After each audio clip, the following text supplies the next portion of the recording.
గజకర్ణక అంటే ఏనుగు యొక్క చెవులు. అదేమిటండి, ఏనుగు ముఖం ఉన్నవాడికి ఏనుగు చెవులు, కాకపోతే ఏనుగు ముఖం ఉన్నవాడికి పిల్లి చెవులు ఎందుకు ఉంటాయి? అలా ఎందుకు చెప్పడం అంటే, మీరు కొంచెం జాగ్రత్తగా గమనిస్తే లోకంలో మీరు ఏ దేవతా స్వరూపం దగ్గరికి వెళ్ళి చూడండి, వాళ్ళ చెవులు మీకు కనపడవు.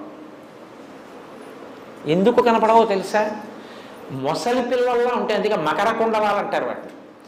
ఇలా మొసలి పిల్ల ఎలా ఉంటుందో అలా ఇంతంత ఆభరణాలు ఇలా పెట్టేసుకుంటారు. మీరు ఏ దేవతా స్వరూపం దగ్గరికి వెళ్ళండి, ఇక్కడ పెట్టుకోవు దేవతా స్వరూపాలు. ఈ చెవులు ఇలా కప్పేస్తాయి.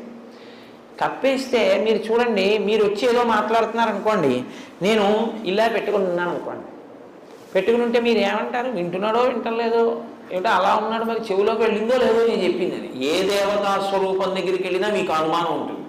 ఒక్క వినాయకుడి దగ్గర ఉండదు. ఎందుకో తెలుసా? కప్పబడని చెవులు ఉన్నవాడు ఆయన ఒక్కడే.